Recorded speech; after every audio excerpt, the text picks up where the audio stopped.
If you want to solve this equation, there are multiple options because it is a quadratic. But because this is already written as a perfect square, the fastest way would be to get the perfect square by itself and then square root both sides. So if I want to get this square root or the perfect square by itself, to get rid of minus 49, I'm going to add 49. And now I have u minus 9 squared equals 49. To get rid of squaring, I'm going to take a square root. So let's take a square root of both sides. But just remember that when you do take a square root of both sides to get rid of squared, that you get both positive and negative. The square root of u minus 9 squared is u minus 9. 7 times 7 is 49. So the square root of 49 is 7. But again, it's plus or minus 7. I end up with two separate problems to solve. So I'm going to break this up into u minus 9 equals positive 7 and u minus 9 equals negative 7.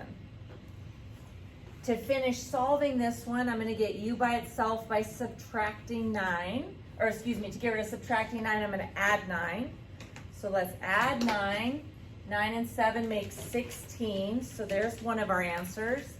And then add 9 to get rid of minus 9, and negative 7 and 9 make 2.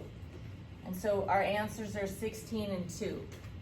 Now this one here, the only difference is when we get to the step right here where I'm taking the square root of a number, this one had a nice, neat answer. The square root of 49 was 7.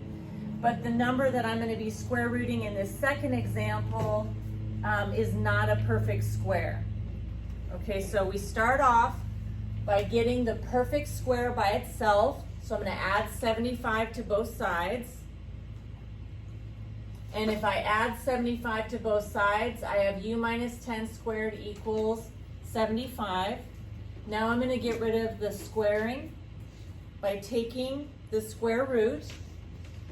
The square root of u minus 10 squared is going to be just u minus 10.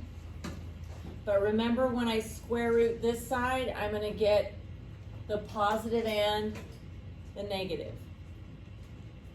Okay, from here, before I start getting u by itself, I'm going to go ahead and simplify the square root of 75. And 75 is 3 times 5 times 5. A pair of 3's, so I get to take a single 3 out. So this is going to become positive and negative 3 square root of 5. Now I'm going to get the u by itself. But in this particular case, like plus or minus, it's like I have two separate equations to solve. So I'm going to break that up into u minus 10 equals positive 3 root 5. And u minus 10 equals negative 3 root 5. I think this part is easy enough for you that you know you need to get rid of minus 10 by adding 10. But you might be thinking, how do I write that answer when I add 10? Well, 3 square root of 5 is about 8.5-ish. It's just a number. So if this was 8.5 plus 10, I could write 8.5 plus 10, or I could write 10 plus 8.5. Don't let it throw you off that this number looks a little bit ugly. I went with 10 plus 3 root 5. If you decided to go with 3 root 5 plus 10, same thing. Okay, on this one here, when I add 10 to get the u by itself, again, if you type in negative 3 square root of 5, you're going to get about 8.5-ish. So this says negative 8.5 plus 10. One way I could write that is negative 8.5 plus 10, or I could do 10 minus 8.5. So in other words, I went with 10 minus 3 square root of 5. But if you decided to change the order and say negative 3 square root of 5 plus 10, That's the same thing.